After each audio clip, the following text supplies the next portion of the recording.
What's up, everybody? Crystal from Misfit Interactive, and we are live. And I'm going to go over a cool new social network that is coming out. And I'm hoping that people will find this interesting. I just see the notification that I'm live on Facebook. So if you are new to this channel, it is brand new. I've had it for a while, but I haven't really done anything with it. I think because I'm so focused on other YouTube endeavors that I never really put a lot of effort into this one, but I wanted to kind of go over what the goal is with this channel. Obviously, marketing tips and marketing tricks and discussing web design, social media, and all that other nerdery stuff. But for right now, I want to go over a new social network that is, I just discovered it. It's been around longer than I probably mentioned on social media. Like, it's been around for a little bit. And it's supposed to be like a Twitter or a replacement for Twitter, which is also what Parler was supposed to be. Now, Parler obviously is not up right now. They're having tons of issues. They got inundated with tons of users, but this particular social network, I think, is pretty, it's more well built. Parler had a lot of security issues, and it had a lot of like structure issues with how it was built. So I wasn't a really big Parler fan to begin with. But this one's got some clout to it so far from what I've seen. I'm going to actually share my screen so you guys can kind of see what I'm talking about as we go through the different social or the different properties of the social network. If you have questions about it, then post them in the comments. If you can post your questions in all caps, I might see them easier. But in the meantime, we're going to go ahead and get started. So I'm going to share my screen so you guys can see this new social network. So give me 1 second here.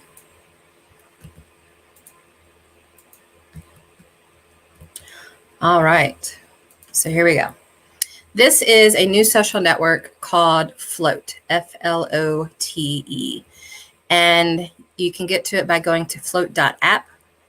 And actually, I'm going to go ahead and put that up on the screen so you guys can see some of the information about it. But so flote.app, and it's essentially, again, it's a Twitter replacement.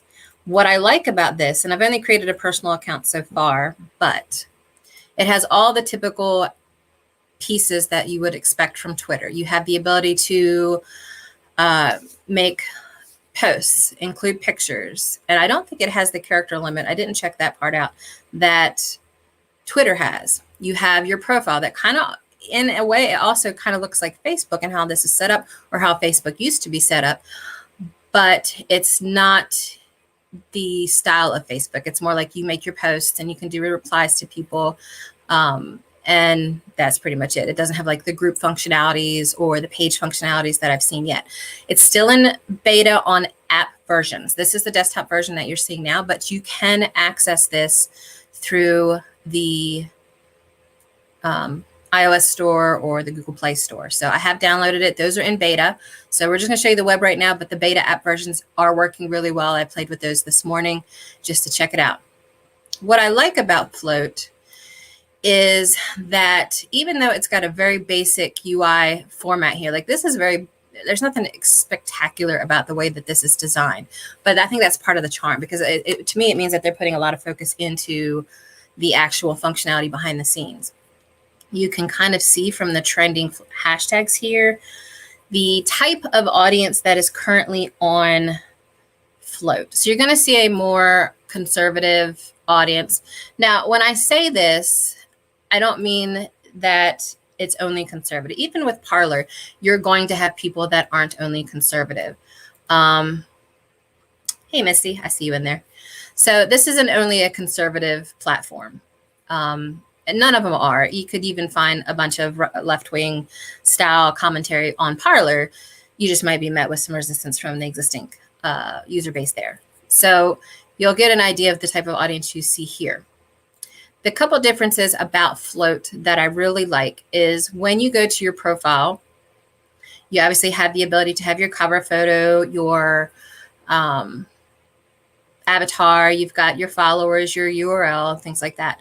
You can see posts, replies, media, and paid. We're going to discuss paid in a little bit. You see the post structure is very much like you would find on Twitter. Now, it still has the same abilities as Twitter's as far as you can reply to a post, you can reshare a post, that's kind of like retweeting, and then you can start, which is kind of like hearting it or liking a post. So those three pieces of functionality pretty much work the same. But they did add this section here where you can edit in your profile your different either other social media profile links. You can even add your PayPal link here, and it adds a little icon to your cover photo, which I like because on Twitter, you have one link and that's it. They don't let you to have, give you the ability to have all these multiple links that show on your profile. So I have my personal Facebook, Instagram, MeWe. It has MeWe, and of course, Twitter. Now, of course, MeWe is another social platform I discussed a long time ago because it's been around for a while. I really like MeWe as well as a Facebook replacement, if that's your thing. The problem with MeWe that I don't like is they're constantly asking me to pay, and I just use the free platform. But it seems like every time I make a post on MeWe, they're asking me to pay for something. Now, what makes Float stand out from Twitter, aside from these little visual components, is this part right here, the show balance and transaction send and receive. Float actually lets you pay to subscribe to a user to get specific subscriber content. For example, let's say I have people that have attended my seminars on social media or my webinars on social media, and they get exclusive access to me in a group for Misfit students. Now, I can technically create a whole line of VIP people that if they pay $10 a month to subscribe to me on Float, then they get specific content. It's all done in Bitcoin right now, which is the only thing I don't like about this part of the functionality is because I don't really use cryptocurrency.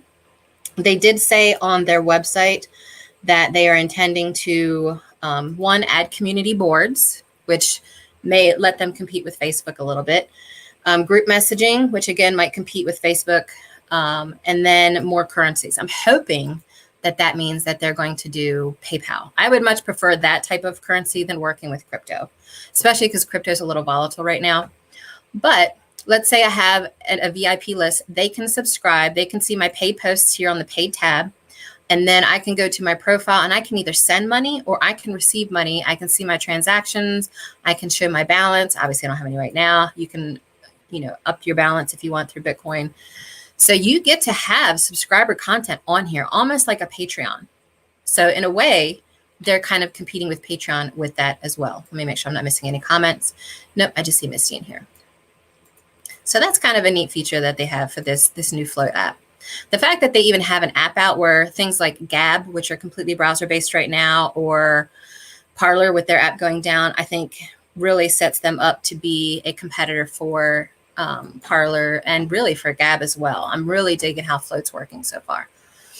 So when you go in to make a post, you just, again, you have a very basic, not really well-designed format here, but you can type in your post. This is a Float post test on my live stream. And you'll notice you can attach photos. You can actually tweet from Float. So I have it synced with my Twitter right now. If I make this post, it's going to post on my Flitter, my Flitter. Yeah, it's going to post on my Twitter for me at the same time. So it gives you the ability to post to both places at once, right in the Float app, which I like. And I'm going to go ahead and post this so we can see how that goes. The only thing that I'm noticing as far as speed or anything like that, it is a little slower than some of the bigger platforms. So here's my post. And I'm actually going to go to my Twitter feed right now and see if I'm on there with the post. Yep, there we go.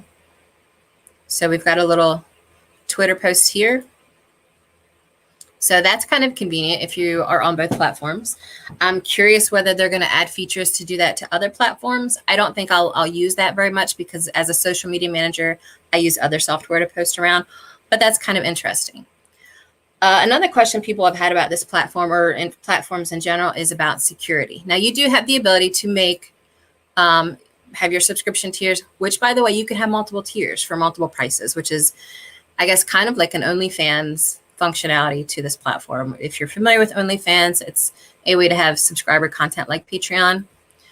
But you can make your profile private. So there is, if you have privacy concerns, you do have the ability to kind of lock down your profile to be private. It hides your posts from non-followers, and they can only follow you if you approve them, which is nice as well. So you can actually prevent people from following you. Open messages allows users to message you at any time. Otherwise, your only messages by people you follow. I'm actually going to open that up for me because I'm all about networking. You can blur not safe for work posts. They do allow not safe for work content on Float. But again, you see this kind of content on Twitter anyway. There are people that do post not safe for work content on Twitter, so it's not like it's that much different. But they do address it by requiring, let's see, there was some data I was looking at. They do require that, let me find it real quick on their page here. They do require that you have a not safe for work tag in any content and mark your account that you post not safe for work content. So that kind of will help you separate from that type of content if you want to. Plus you can blur it here. This is where you can add your social networks, and it goes through a lot. You can have your Cash App ID on here. If you have a Gab account, which I do, you can put that here. LinkedIn, I haven't added that one yet. I probably will. TikTok, YouTube, Twitch. So if you have any of these accounts, you can link them to your profile and it'll show in that banner area that I mentioned before. You can show your income if you want. I don't know that anybody, well, I guess there are people that would want to show their income, and you can enable monetary support, which allows people to contribute monthly. I don't have any content currently on my personal account that would qualify for that. In my opinion, I will be creating a business account to see, what kind of traction I can get there. And then of course you can create your tiers here. How much the tier is, the name and the description of what that person gets for that tier. So that's if you run a cooking channel like Mama Z's Texas Kitchen, who was in the comments earlier. Oh, she's still here. So Misty from Mama Z's Texas Kitchen, if she wants to have a tier of membership that allows her users to get a special recipe video or a free copy of her recipe book that she's working on when she, eventually launches that, then she can create a tier for that, which I kind of like that. And then at the top, this is where you would link your Twitter. That's where I had mine linked. You can do live streaming, but it only live streams to the Float app currently. So it does have that ability.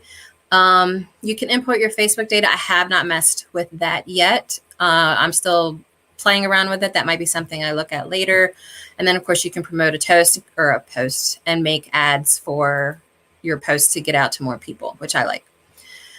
So you have your notifications at the top here. You do have the ability to have direct messages, also like Twitter.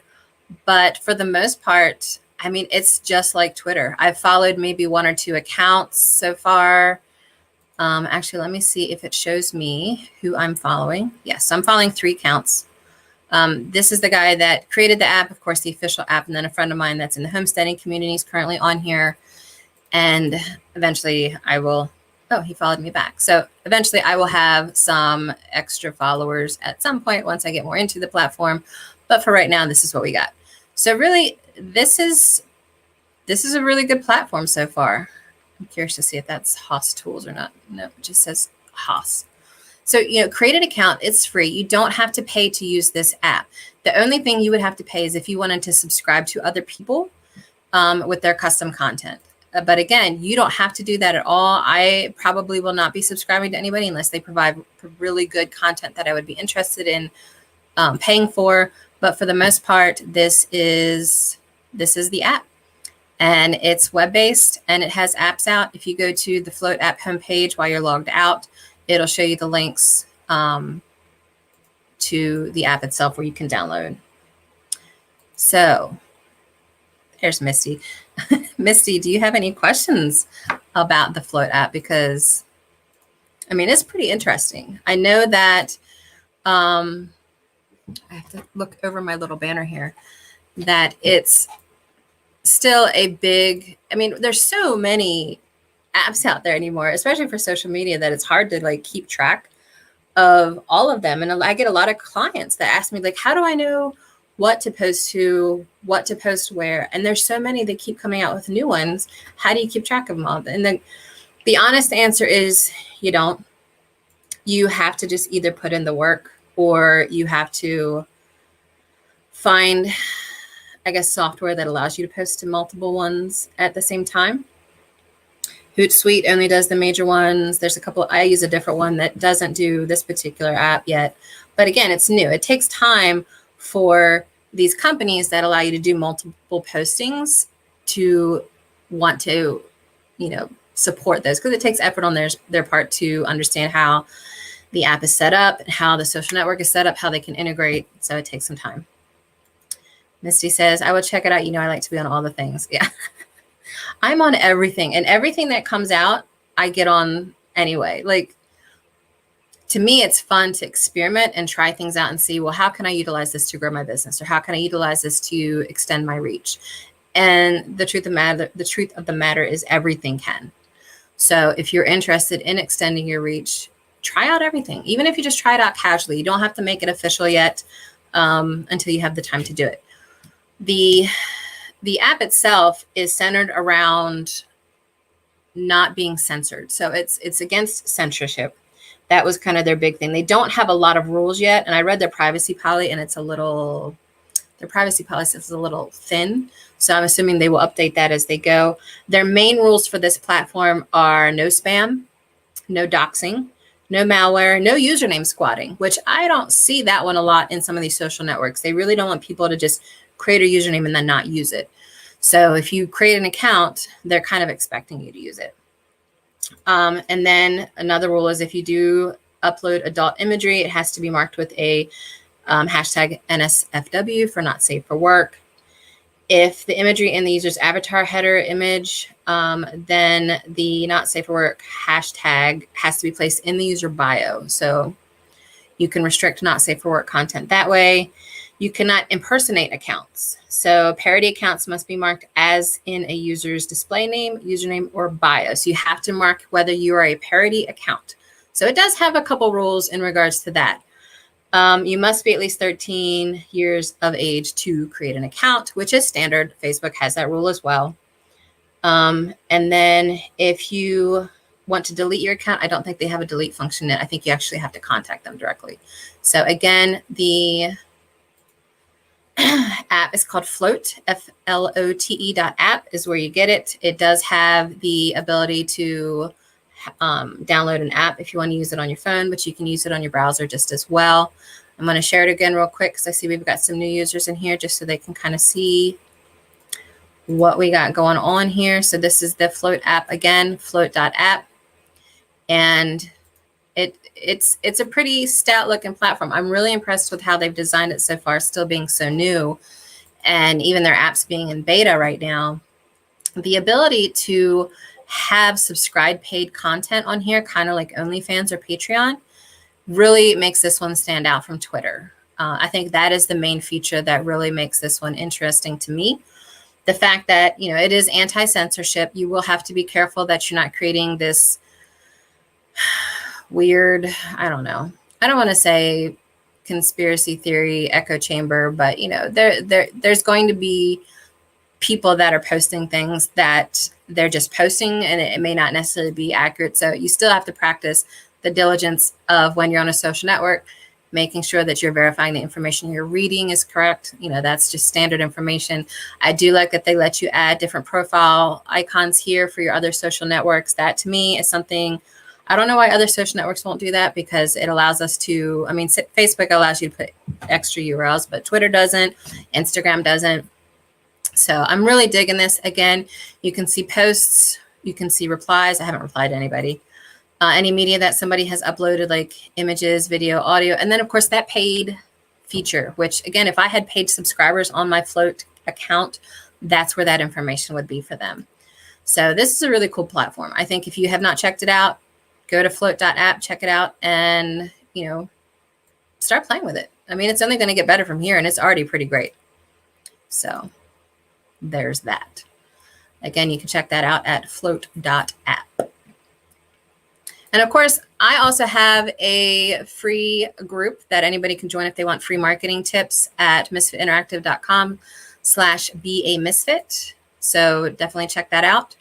You'll see links to both my VIP group and also my free group that anybody can join. So definitely check those out if you're interested. I'm trying to get my head over here. Can you guys see me? And subscribe to us on YouTube. And of course, Facebook, and we're pretty much on every platform. So you're going to see us everywhere, but we'll go ahead and continue to put out Misfit Minutes and free marketing videos on both Facebook and our YouTube channel. So really like it if you would like or subscribe to either. And I think that's it. I think that's all I'm going to go over. If there's any questions, feel free to ask them really quick, but otherwise just check it out and see what you guys can do with it.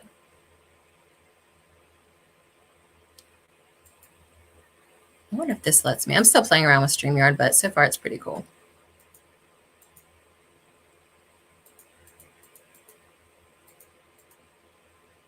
I see a heart from Misty. Thank you so much. Oh, I see Robin listening on the way home. Yeah, I mean, it's only about a 20-minute video, but I'm going to go ahead and hop off for now. So we'll go ahead and probably create some more videos as we see new social networks popping up. Definitely check out our Misfit Minute, #Misfit Minute on Facebook, and also on our playlist for Misfit Minutes on YouTube, because we go over some other social networks like Gab. And we went over Parler back over the summer before it got really big on what to expect there. And every time I see a new one, I will give you guys a heads up. So thank you so much. See you soon.